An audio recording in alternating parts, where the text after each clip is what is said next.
इस वीडियो में हम BA program semester 5 education subject schooling in India का पीवाईक्यू और एग्जाम पैटर्न डिस्कस करेंगे। पहले ब्रीफ में इसका सिलेबस देख लेते हैं हम लोग।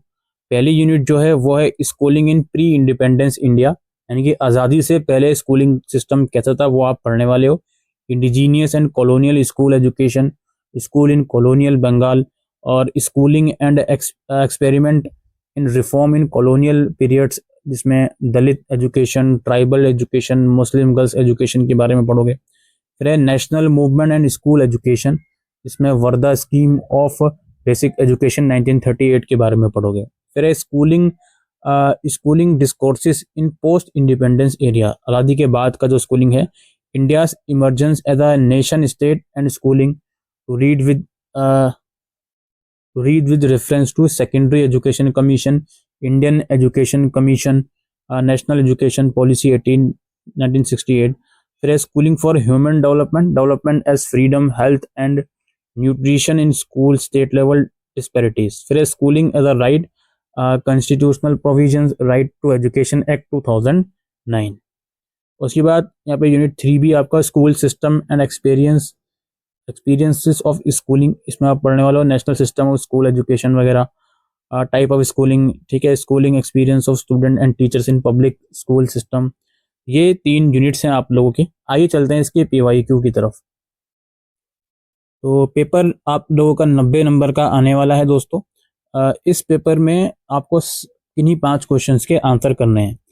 पहला क्वेश्चन है, what were the key objectives of the national policy on education 1986 in the context of school education, and how did it aim to address the challenges in the Indian education system?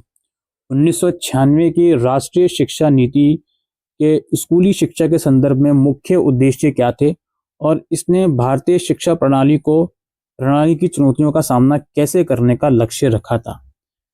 उसके बाद आप लोगों का है, how has the right to education act of 2009 impacted the Indian education system, discuss its successes, challenges and the potential for future reforms।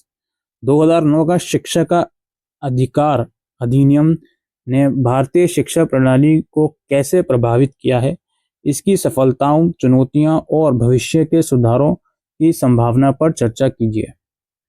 फिर है, discuss the education experiment undertaken for Dalits and tribal communities during British colonial rule in India, analyze the impact of these initiatives on their social and economic mobility।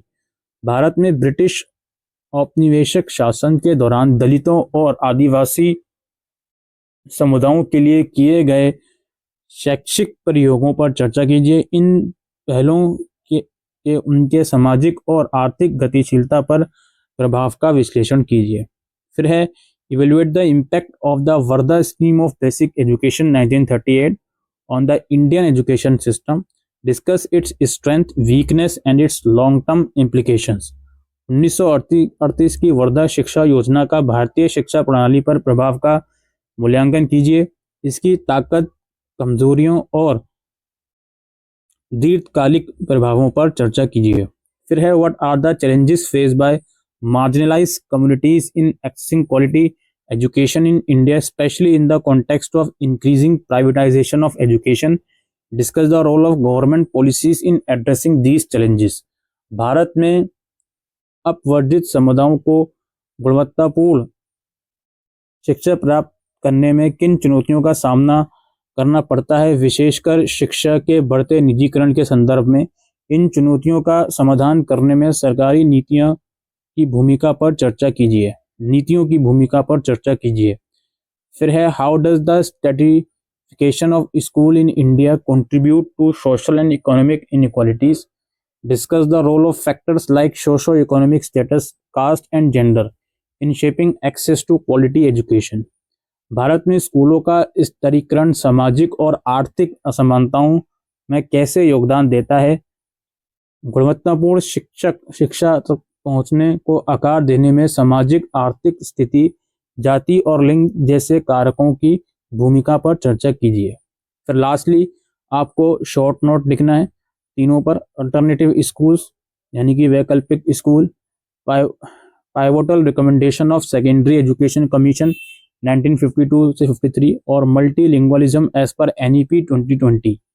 माध्यमिक शिक्षा आयोग 1952-53 की महत्वपूर्ण सिफारिश और NEP 2020 के अनुसार बहुभाषावाद। तो ये था दोस्तों PYQ और एग्जामिनेशन पैटर्न, जिसमें 7 में से किन्हीं 5 क्वेश्चंस के आपको आंसर करने थे। उम्मीद करते हैं ये वीडियो आपको यूजफुल लगी हो, तो वीडियो को शेयर कीजिएगा। Thank you.